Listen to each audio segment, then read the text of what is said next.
Just got a little Okay. sizzle in this room. All right, guys, I'll keep an eye on the waiting room. Vicky, to you. All right. Well, hello, everyone. I want to start out by telling a story about an event that I attended not too long ago and why it made me make that decision that I need to get Bernie and Paul together and we need to do this workshop. So I was at an event and it was a well-run event. It was organized. Everything was kind of in place, and it was a state tourism event. So event planners were coming to encourage tourism into this particular state. The speaker that got on stage was representing a entertainment venue that could also be a place where conferences and events could be held. And this is a big entertainment venue that we all would probably recognize, but it was not anywhere near the state where this particular event was taking place. And so, as the speaker was talking and in getting into, well, maybe events could be held at this other location that is many, many states away, not promoting the state tourism. And so, as I was listening, and it was a very good speaker, and there was a lot of fun things about this event. But as the speaker continued to talk, I was looking around the room at the other event planners and thinking to myself, are you all getting this? This is about our state's tourism. And this speaker, while she's good and entertaining, she's talking about moving tourism things away from and out of our state. It was such a misalignment to the goals and objectives of what this group represented and what the event was about. And I just thought to myself, wow, there's all these things in place that could make this a great event, but somebody didn't vet this speaker in quite the right way. And all of a sudden, up on stage, this person who had such a prominence in the event really took away from the event. And looking back on that, I thought, wow, all those things that were great about it fell flat when the misalignment of the speaker was there. And so I want to introduce Paul Kreiter, who is a speaker, booking strategist, and a presentation performance expert, and Bernie DeSantis, who is a virtual event expert. And what these guys and I are going to talk about today and present are some things that I hope that everybody in the room is like, wow, I hadn't thought about the implications of that for my event. And the title of this is, if all those things aren't in alignment and you don't have all the right pieces, maybe you ought to consider canceling your event, because maybe there's something else you need to do. Because if all those things aren't going to work, just like that event that I attended, everything was good except the speaker just kind of ruined the whole event, and all that money and all that time, and everybody who came, they were just so disappointed.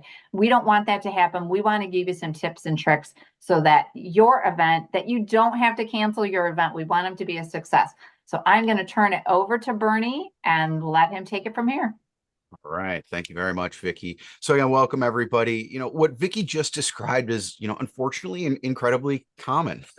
Paul, you've seen things go incredibly well for some events, right? If they're well planned, if we take our time and do the right things. And you've also seen a lot of what I've seen as well, what I refer to as dumpster fire events, right? That went incredibly bad for a variety of reasons, right? I mean, you more on the in-person stage, me more on the virtual side.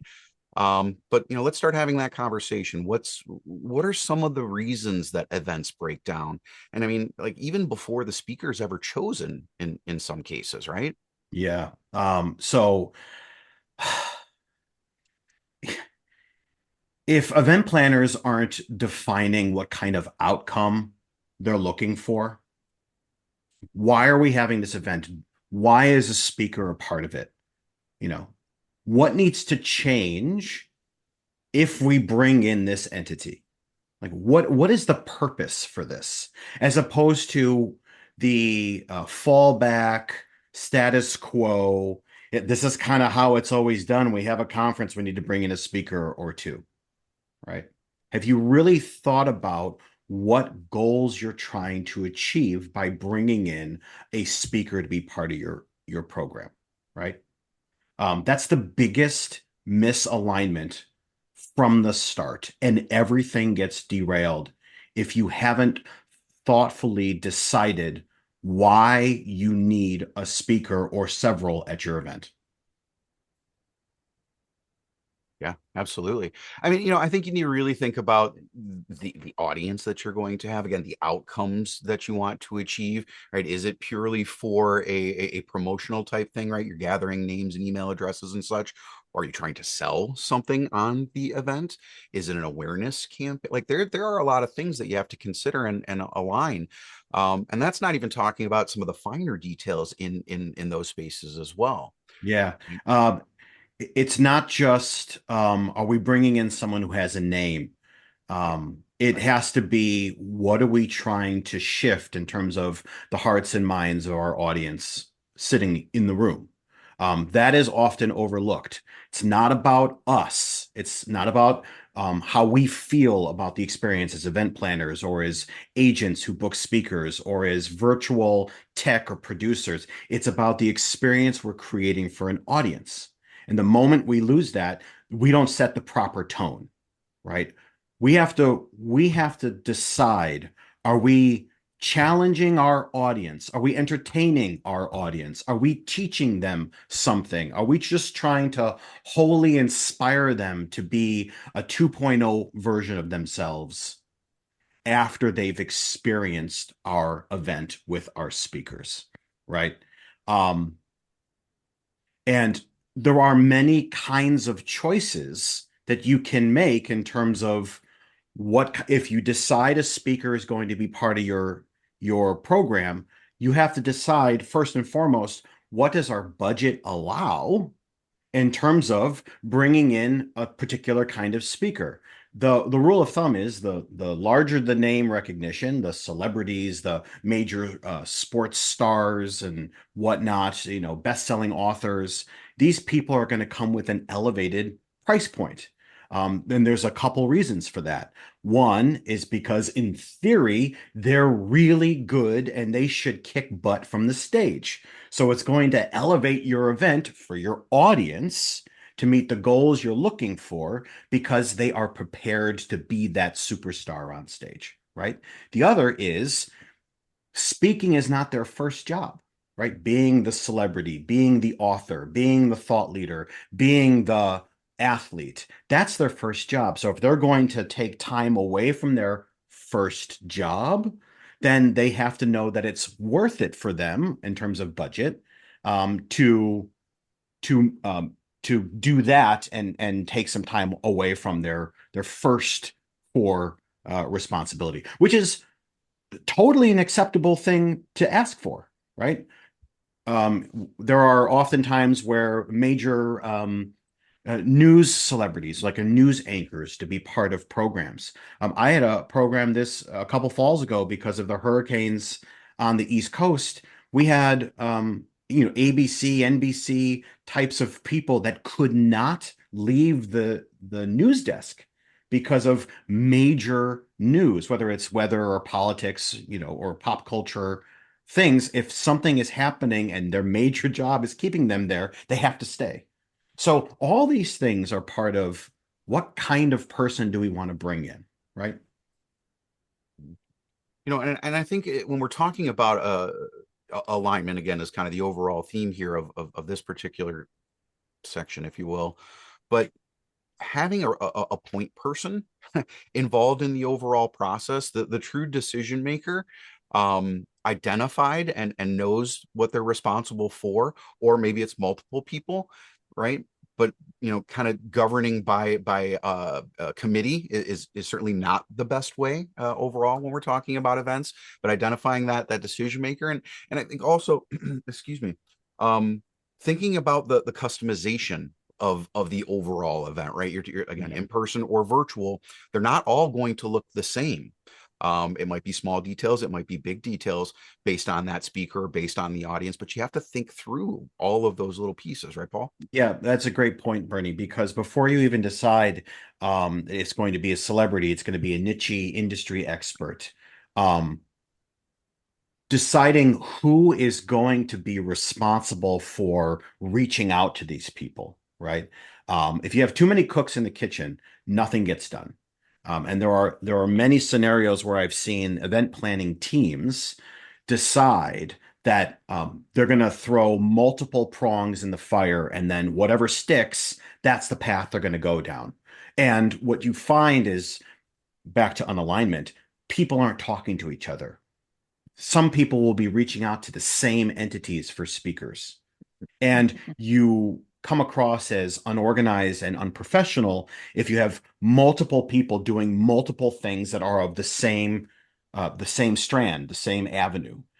That can be nipped in the bud immediately when you're having your alignment discussion about themes, values, event goals. Okay, who's doing this, right? And is it going to be an internal team? Like here at our company, do we have the staff for that? Or are we going to hire event planner, external event planning entities to do this work for us? If it is the latter, do they have connections to the speaker or talent world that's going to help us get this done? If the answer is we're not sure or we don't know, we don't have the resources, you have to go back to the beginning. It's not going to work because it's unaligned. There's unsure footing, and it will never work out, right? So when it comes to defining success for these kinds of events, we want to make sure that whether it's the practitioner or the expert storyteller or the celebrity or the draw, that they are going to customize their material in some way, shape, or form to meet our aligned themes, values, and goals. And if you decide when you finally reach out to the kind of speaker you're looking for, if you learn that that person is not going to do that, they're not going to compromise on their content in terms of helping you reach your audience, then you may have to have an alignment discussion with them or move on because it won't be a good fit for your event. Does that make sense? And I think too that, having this alignment set up ahead of time, the goals, the objectives, the criteria, it also helps to put a stop to those, oh, somebody on the board of directors for a nonprofit charity event that's coming up and says, I know somebody that I think they would just be great to come and be a speaker. Well, it provides a filtering system for those who are in charge of hiring speaker to say, well, sure, we can look at that person, but we have all these criteria that we've already kind of outlined. So it helps to, like, those speakers that just kind of come out of like so and so knows somebody, and I just think that they're so much fun, and I just think they'd be great on stage. Well, let's take it and put it up to the mirror of, well, what do we really want to do? Right. And so that alignment, you kind of have that system then in place to make sure that you're not just getting a lot of people who are just, somebody that I like and I think that they'd be great. Right. Vicky, such a great point. Just because the organization's leader or a committee member says, I really love this person, I think we should bring them in. How is that helping to align your theme, your values, and your goals for your audience? It's not an audience of one, of committee member A or CEO B, right? If that person cares, then they should make the pitch to the whole team as to why it's a good fit. And if that's not happening and there isn't a good fit, and I realize there's inner company politics and bureaucratic, sometimes red tape, and we don't want to ruffle feathers, then maybe don't have your event at all. It goes back to the original premise. Don't have it if you're just doing it to assuage or massage someone's ego or wants, because it's not about the internal team, it's about the audience. And if one person decides this big huge brand name person is going to be great because I love them, well, that seems very short-sighted and self-centric, which is not going to help the outcomes for your audience, right? Absolutely. Well, so Paul, Vicky, let's kind of take a step back, because I know that each of us has a very similar conversations with the clients that we work with, and it really boils down to, how do we define success for the event, right? Before you even start thinking about the speaker, right? You got to get that alignment. So what are some of the ways that you guys have worked with clients to define that success, right? Get their event in line, if you will. Yeah, I mean, I think that from my perspective, from the marketing, that's kind of defined very early on. We've got this event coming up, and there's a purpose behind it. And then once we establish that, that then and the team is comfortable with that, then we kind of move into the speakers to make sure that that the speaker should not come first, before that setting of the strategy and the goals and the marketing and the theme and what do we want this what how do we define the success of it, what are those goals and objectives, and like in the case of the the state tourism, I mean that was so clearly not defined when that speaker was chosen, and the whole event up until that point that the speaker being chosen I think had such great potential. And then all of a sudden at that stage, though, that's when it fell apart. Yeah. That's such a great example. That's why we started with it. I can feel how unsettling that is when you're sitting in an audience and you're watching the stage experience kind of tank. We all get that feeling like I don't want to be here. It gives you kind of anxiety to be in a space where that's happening. And if you've been in a room, maybe everyone should type into the chat right now. If you put a thumbs up if you've ever been in a room where it's like, holy moly, this is not going well in terms of the speakers, whether it's a presenter or workshop or a breakout session. Oh, yeah. Okay, if you've had that experience, I hope no one puts their thumbs up, but I imagine some people will. There's really nothing like it in terms of a terrible feeling, right? It's kind of like when that comedian tanks their set, right? Where the act is not going well. You almost feel bad for everybody involved, and you want to do one of these, right? I don't want to be here. I don't want to be here. From my perspective, someone who's been booking speakers and being involved in this side of event planning for about 25 years now. When it comes down to, yes, we've decided we want to choose a speaker. Going back to the kinds of speakers matters, and celebrities bring energy and a draw. They help with marketing, right? So that's a really good choice for those purposes. You put someone's big, huge name on a list. This person is coming, right? Maybe they do a shout out video like, I'm going to be here. Wow. What that does for an event can be way thumbs up. Okay. If it's someone who is more of a practitioner, someone who can provide practical application, right? That can be very good for conferences and events that are giving out continuing education credits. You think about the takeaways that audiences can have. You're going to grow as a professional from this. Comes with some marketing challenges, because if it's not a household brand or name, then there's always going to be additional marketing that comes up, but that's one of the trade-offs, right? Maybe you have to market more, but you're going to walk away with growth as a learner, as a practitioner. Storytellers, like, how do you know if someone's going to be a great storyteller? Well, that's all part of, you've decided to choose a speaker. We're going to get there soon. When you finally made that choice to get a speaker, are they just giving you content? Is it just everyone be quiet so I can tell you what I know?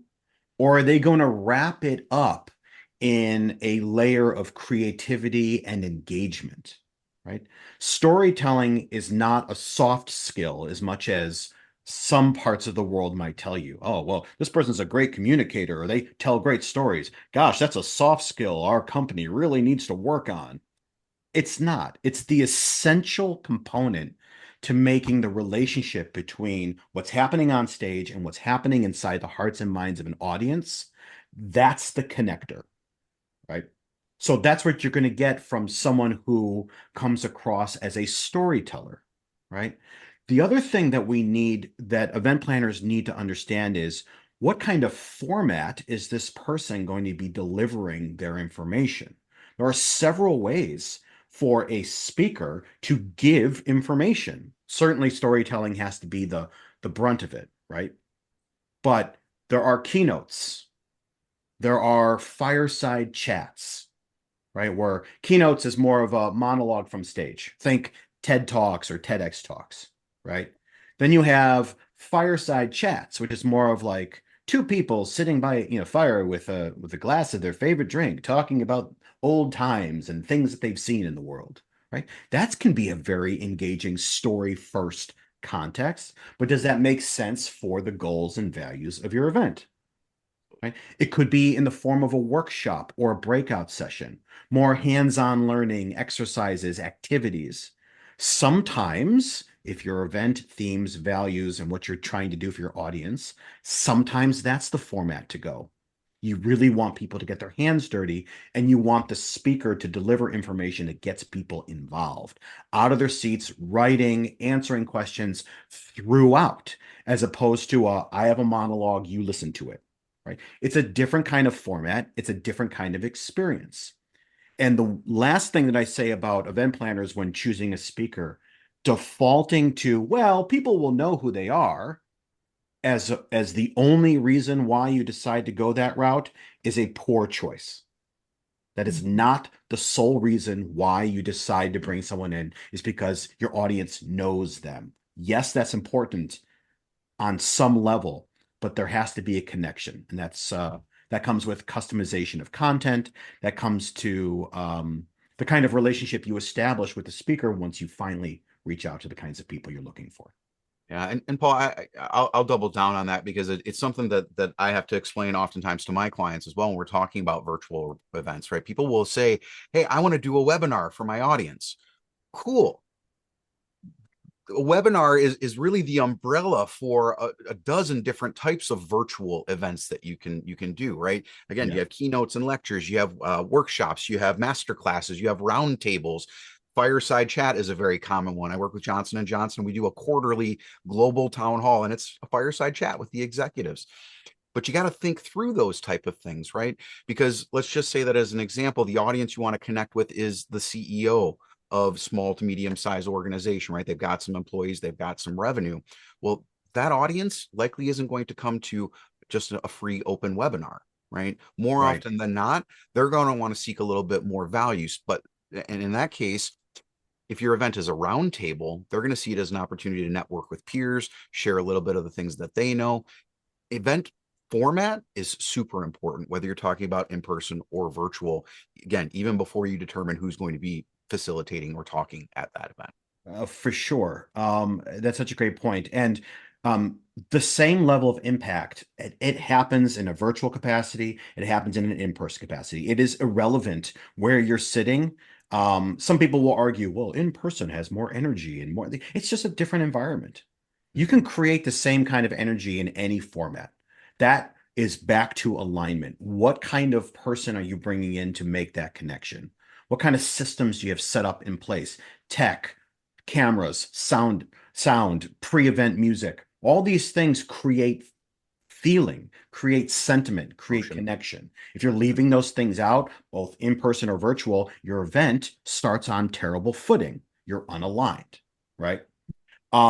Bernie, I thought this would be a good time to go back to this idea of name recognition, right?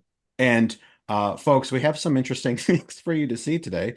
So there are some examples out there in the world that anyone could see. Okay, it's all out there on YouTube, online, whatever, where some event planners, maybe because they never involved any team members or they just had this feeling that it was going to work, choose a name without really vetting the situation, the people, running any material by anybody. And sometimes it doesn't work. Bernie, do we have anything to show our audience today where that might be the case? We most certainly do, Paul. Graduation, Patrick. I'm getting nostalgic. Do you remember the song that we sang at graduation from Mrs. Puff's boating school? Hit it. Yeah. You guys know this. Here's a little number by Vitamin C. Yeah. Wait.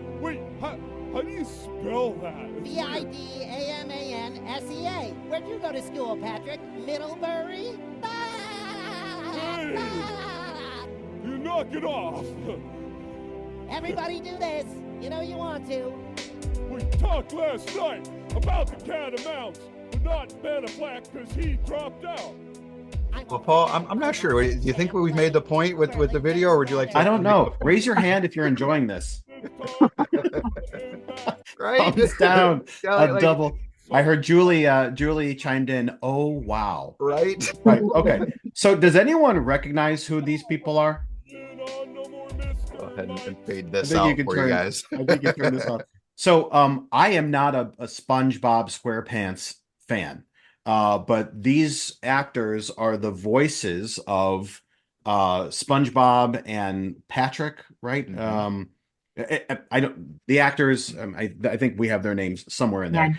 Julie chimed in the chat. She SpongeBob and Patrick. Okay, perfect. Right. So like huge name and draw.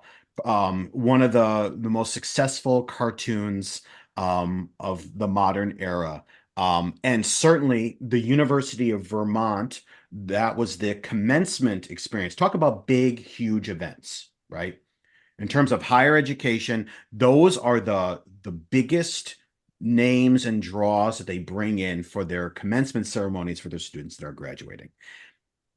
I don't blame anybody from the University of Vermont to say like, hey, aren't the SpongeBob guys our guys? Wouldn't it be great if they came in and did a bit about graduating and doing the voices? And you know that conversation went, yeah, let's go for it, right?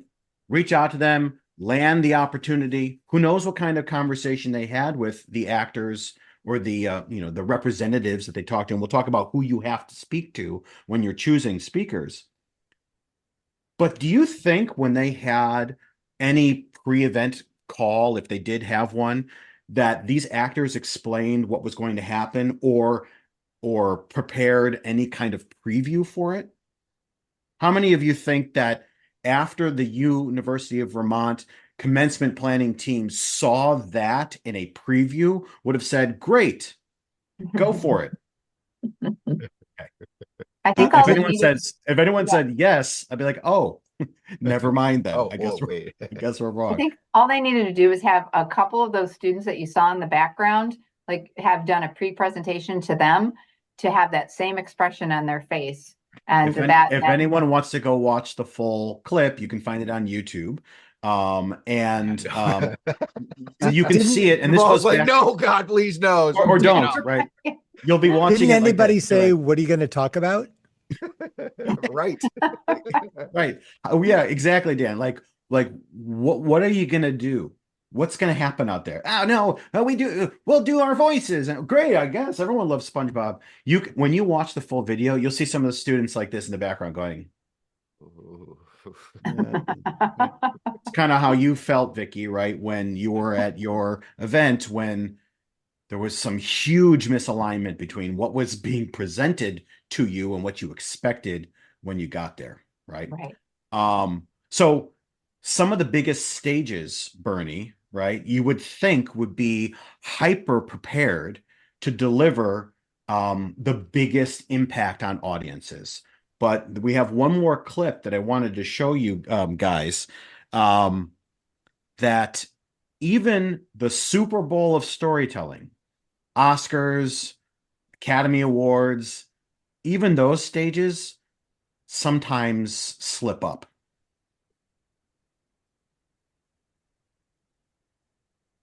James Franco and Anne Hathaway.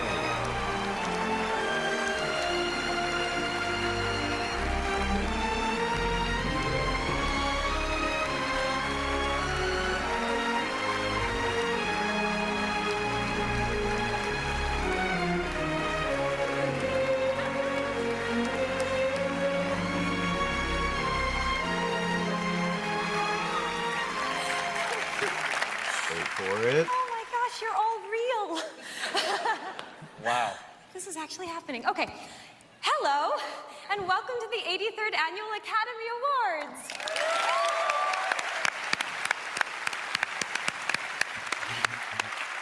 Anne, I must say, you look so beautiful and so hip.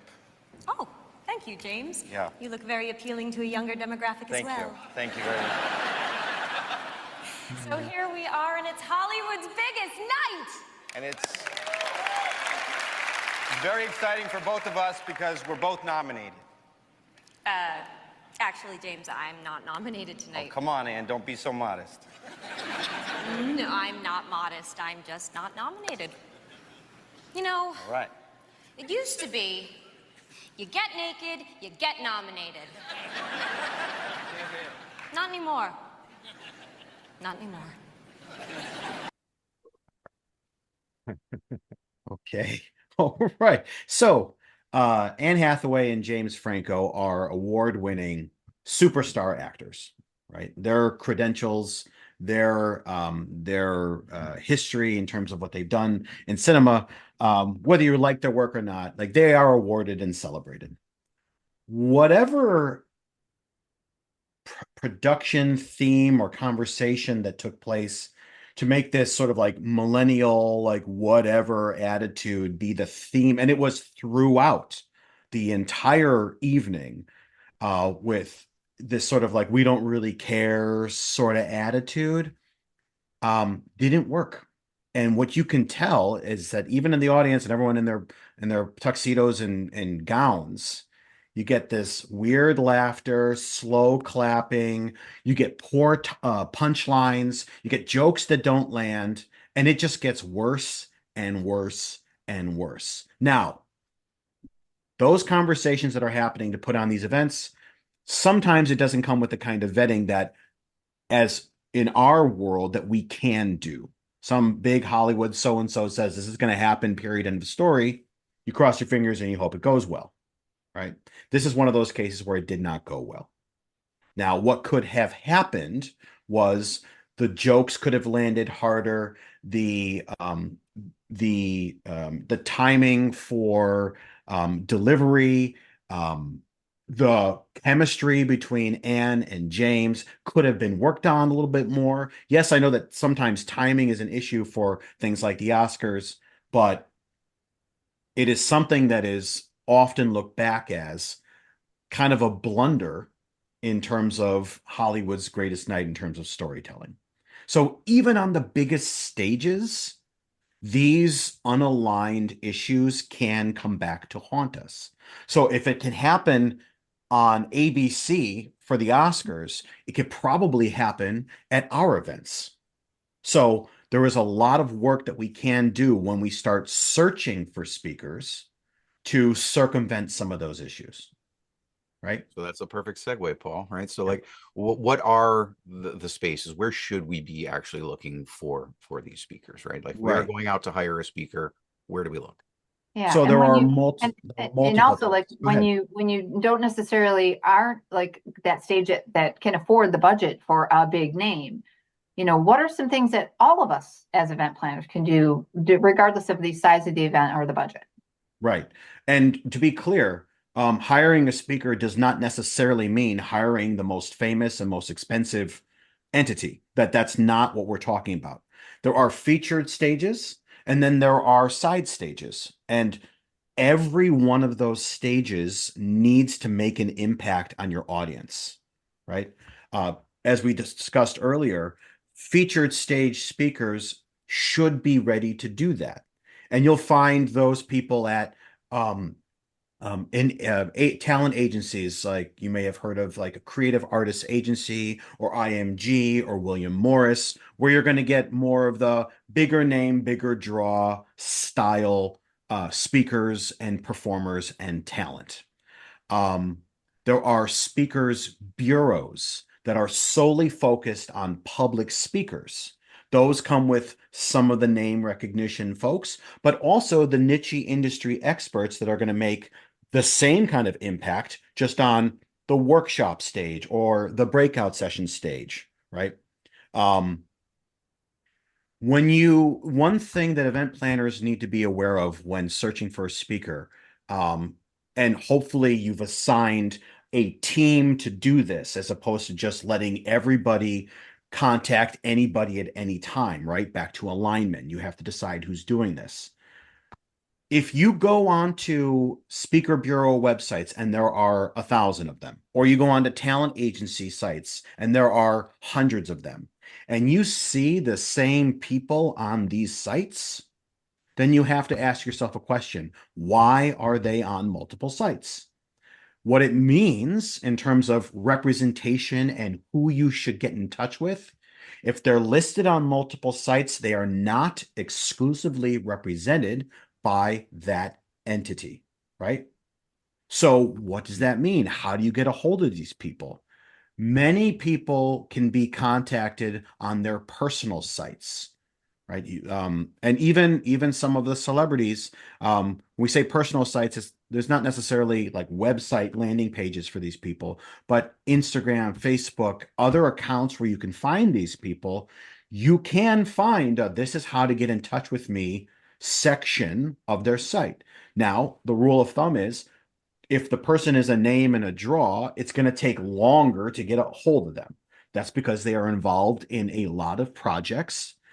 And how do we know that? Because you love their work. They're constantly on television, constantly writing books, constantly writing articles, constantly in movies, constantly playing the sport that they play. So they're not monitoring their social media pages for inquiries to speak at events. So these things take time, right? So just remember, it's really important. If someone is claimed to be represented by an entity, if they are in multiple places, they are not exclusively represented by that entity. Why does that matter? Agencies, bureaus, because they have thick, full staffs, people who do contract and legal and marketing and travel, those people are salaried employees.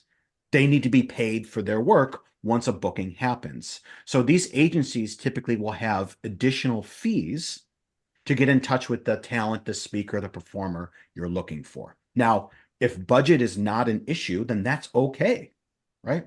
But if we are being frugal and we have to be sensitive to our budgets, then that's something to consider. And you have to account for that in terms of your budget. You also want to make sure that you can put your own eyes on the kind of performance you're going to get, right? Agency websites, bureau websites, personal sites, they should all have this footage. You shouldn't have to scrape together your own proof of concept that this person is going to be great on your stage. You can sometimes circumvent all of that by going direct to referrals of people who have had those speakers or those entities prior. Sometimes that kind of proof of concept is better than whatever you're going to find on anyone's website. Because on websites, you're going to get overproduced, over-studioized content, which is really great and flashy. But then you get University of Vermont, SpongeBob and Patrick. Oh, that's not what it appeared it would be on the site. We kind of got a bait and switch, if you will, right? There are ways to avoid that, right? So I want to make sure I'm covering all this stuff.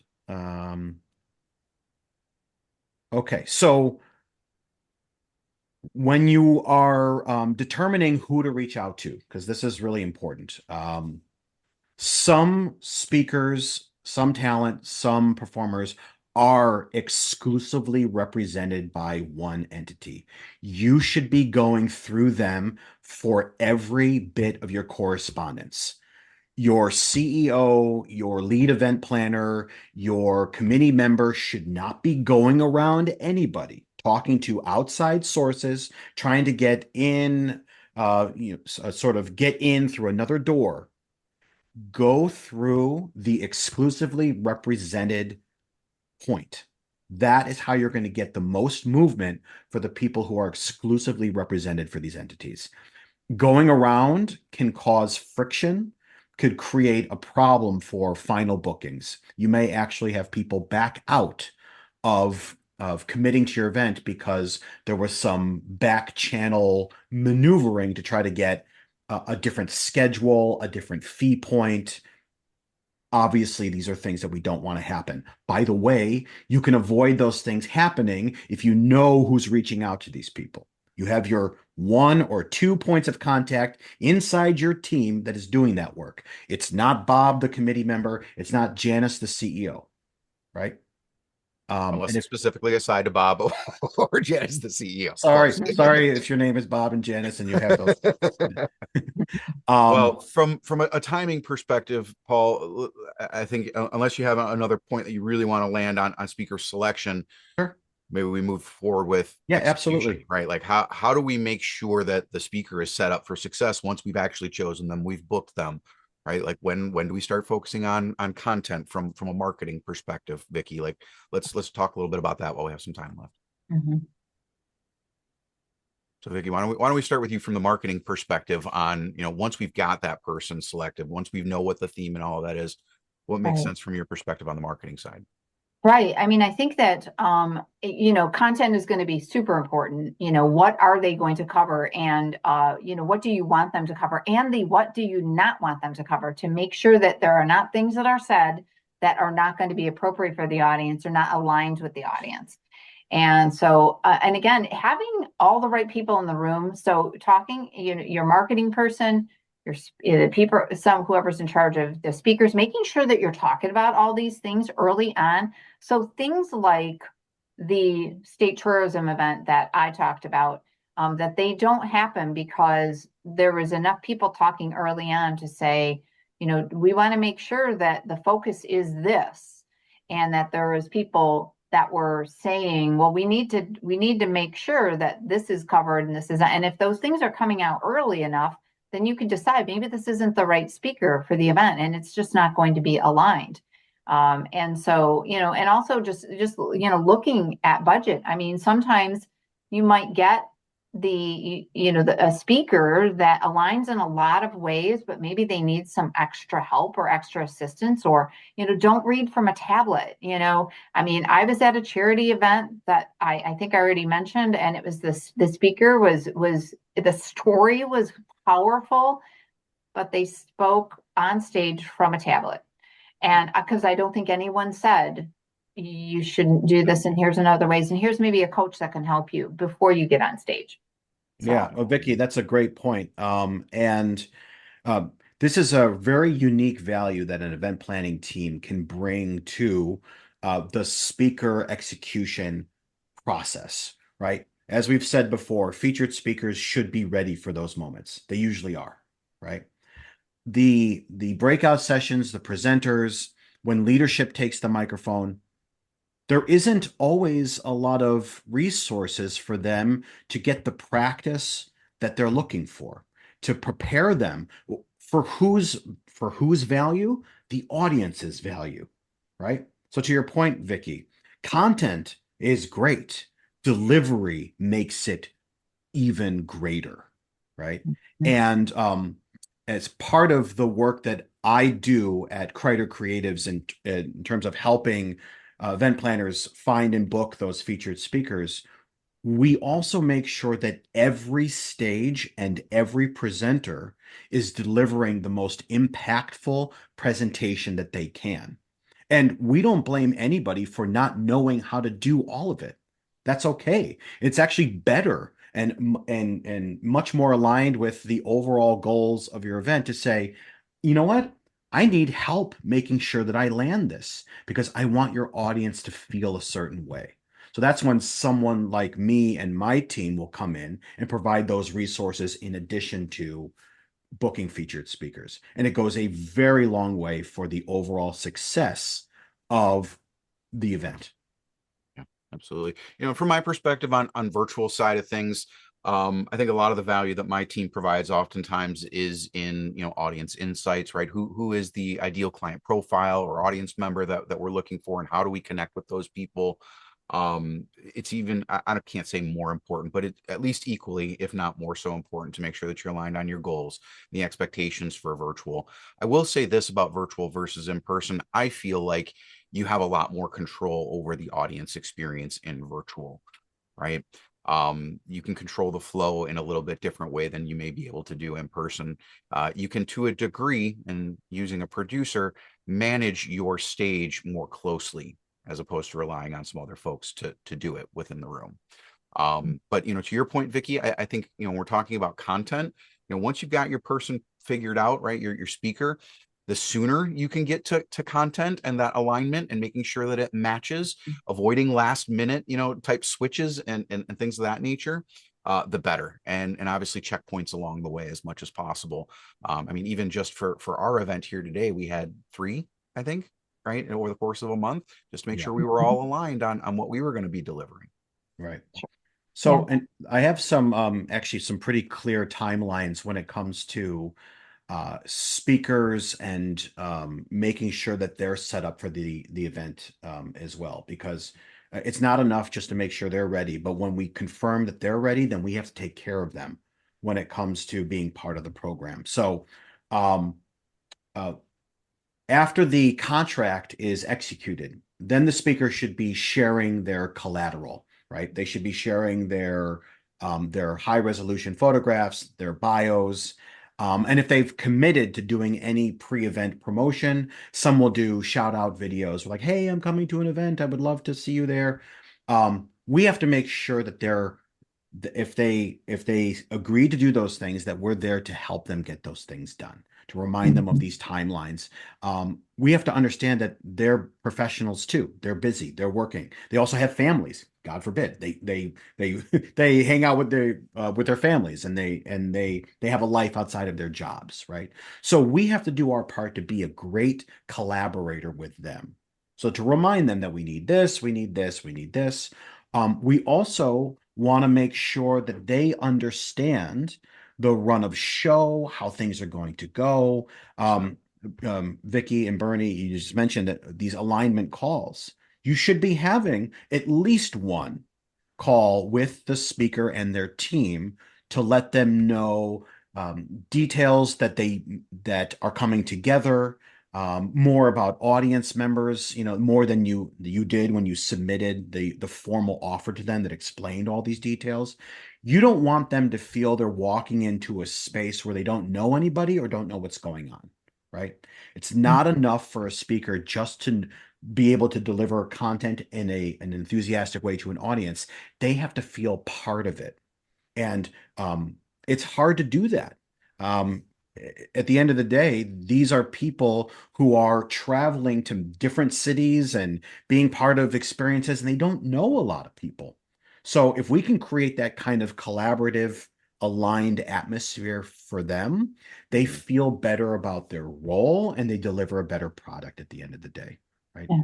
And that Well, all they have a comes better with experience. The audience has a better experience. I mean, it all precisely. works hand in hand. Absolutely. Yep. Absolutely. I mean, at Yep. the end of the day, and sorry for jumping in here, Vicky, you can have a great speaker, right? All of those things can be aligned, but if the execution of it, all the little steps afterwards aren't in alignment, it can create a poor experience, even if you have the exact right person, right? Yeah, and even a seasoned speaker doesn't know exactly what you need for your event. Right. So having, the marketing collateral, for example, the high resolution picture, some other marketing, every event planner is going to be promoting an event in a different way and is going to need different stuff. So having checklists, even a seasoned speaker needs those checklists of what do you need from me? When do you need it by? And asking for things early. And so there's no rush, so that when it comes to the time to push out the promotion, oops, we don't have a high resolution picture. And the speaker says, oh, well, I lost 50 pounds since the last time I did a speaking engagement. And I've been meaning to get that new studio shot, but I haven't gotten it yet. Right. So you don't want to be running into that at the last minute. Ask early, make sure you're ready to go, be prepared, have the checklist, so that you don't run into those snafus and those delays. Yeah, Absolutely. I'll add one more thing there. Vicky reminded me, and I mentioned it a little earlier. When you are bringing your chosen speaker that formal invitation, that should include every possible bell and whistle you could possibly throw at them. The whole kitchen sink. This is exactly who we are, what we're looking for, what your role is, what we need, the timing. When you can iron it out, when you make that choice, again, that aligns everybody to get the goal done. And again, the goal is to make the best experience for your audience, right? So there shouldn't be any surprises. Yes, things happen. Weather complicates things. People get sick. AV can flunk out on this. Technologies. Right. Yeah. Things happen, right? Always But plan the, B. but the more aligned we are when the person says, yes, I'll be part of your event because you have been perfect in helping me understand what it is you're looking for. You, even when mistakes happen, you can get right back on track. And that protects the integrity of your whole event so that you don't have to cancel it before you even started, right? Mhm. Yeah, I mean, so many quotes come to mind. Clear is kind, right? Like that Mm-hmm. is a really good quote in this situation. If you don't, if you fail to plan, you plan to fail, right? That, like, all of those certainly come to mind. But I think to kind of land the plane here, guys, we want to give you a couple of minutes to ask any questions if you do have any. But if you really address alignment early in the overall process of your event, and get into those details, you can then influence selection, right? Its selection gets easier because you're aligned, you have the details, you know exactly what it is that you're seeking. And then, of course, because you have all of those details early, execution becomes a lot easier for the team that's involved. And then, again, your audience doesn't regret showing up. They actually thank you for putting on a really amazing event. Exactly. So with that, let's take a quick pause. We've got about 7-8 minutes left together today. But if any of you have any questions, obviously we'd love to hear from you. And then Vicky will get us closed out in just a few minutes. So what questions do you have for us? I just want to say I've really enjoyed hearing this from your side. I mean, I am a speaker, but what's really important to me is to know what you're thinking. And there's the Schadenfreude, I kind of love the horror stories. The the SpongeBob thing where the guy was like warbling, like that's such a bad optic. Do you want to demonstrate, Dan, for us? No. Okay. I've been on both sides of this. But what's really interesting is like just hearing like the questions that aren't being asked. Are you any good at this? Do you need some help? I'm doing an event at a corporation here where they want their CEOs to learn how to speak, and so they hired me to teach them how to. Like, I mean, how cool is that, right? And I think just the assumption that, well, because they're an actor or actress, or because they're a voice actor, or because they are well known, well, they've got to be good at this. Somehow that question has to be broached. Like, can you actually do this? Right. Right. And yeah, writing it's a that really question. great. Oh, sorry, Vicky, go ahead. No, I was just going to say, and offering to, hey, I've got a professional that you can speak to, that be part of the, and if you need any assistance, we've got somebody that, and you can refer them to someone like Paul, that can do that consulting on, like I think of the guy with the tablet, and I think that's, I mean, such a simple thing. Somebody could have said, not the tablet. Here there's somebody I can, and somebody can work with them, give them a few tips, and sometimes that can make all the difference. All the difference. Paul, anything that you wanted to add to that? No. I mean, that's just perfect. But I did want Yuval. I see that you're on the call, and I've had a chance to work with Yuval to get him ready for webinars that he's been doing. Yuval, what, from your perspective, when it comes, even before you take the stage, have you experienced anything that could create some dissonance before you even open your mouth, like before you even get to your content? If I'm thinking of your recent event with Salem State. Oh yeah. Eh, I love surprises, but not in those events. Surprises are wonderful, yes. In my previous line of work, I was always thrown into the fire, and that's okay, but I wasn't expecting it in this event. They had a lot of issues that I had nothing to do with, no control. And I'm having a good conversation with them how to go fix it. Yeah. And this is from sending the links, making it more automated, and making sure that people, even 5 minutes before the event, get the link again, just in case, because life happens.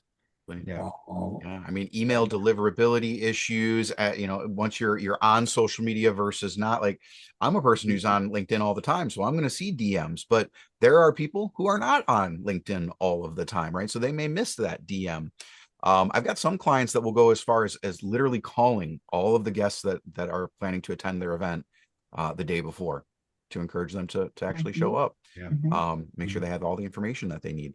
And- It's really a nice personal touch, to be Yeah, honest. I mean, it is, and Yuval, I want thank you for sharing that, because that's how an event planning team takes care of the speaker and takes care of the audience. And if that's not happening, then there's something missing, right? We want everything to start off on the most perfect footing possible, and there are little things that can be done to change. And Bruce says a personal touch, absolutely. We have to do it.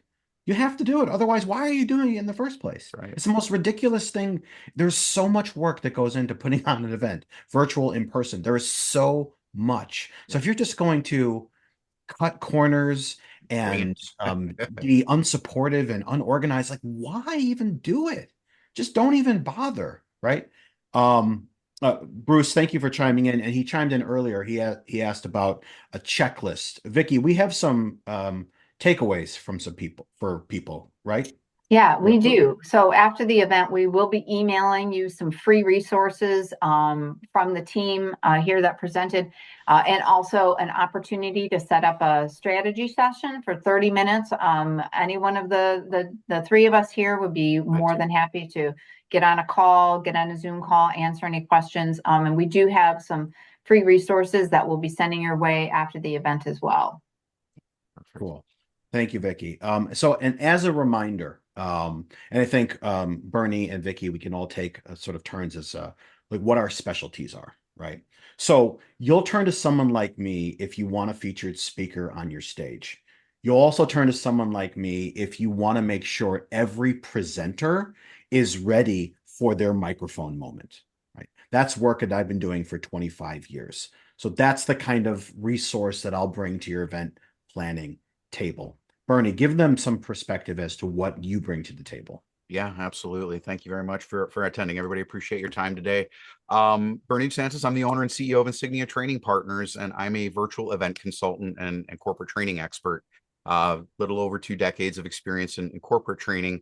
But I primarily now help coaches, consultants, speakers, people who are subject matter experts run stress-free professional virtual events so that ultimately they are focusing on their message, engaging their audience with confidence, and not worrying about the tech issues that unfortunately inevitably come up. So, oftentimes my clients are going to be the speakers themselves, but I also work with some event planners when they're bringing in multiple speakers and needing to make sure that that virtual experience is well managed as well. And Vicky. Yeah, so we help with the branding, the theme, the overall message of the event, and all the marketing, collateral, signage, invitations, everything that's needed for the event. So I know we're right at the hour. So I want to say I'm honored to be in this panel discussion with these two guys because they're both amazing. And I appreciate everybody taking the time that they did today because we're all busy. And I hope that you gained a lot of valuable knowledge today and keeping that event aligned. And you will be hearing from us after with some things in an email. And again, if anyone has anything to reach out to us, feel free to reach out to any one of the three of us. And thank you so much and have a great rest of your day. Thank you, everybody. Enjoy the day. Good to see you, Bernie. You too, Dan. Take care, bud. Bye-bye. So, What's that, Bruce? You have a question? I'm just saying thanks all. Oh, yeah, you're Thank very you, welcome. Bruce. Enjoy the day.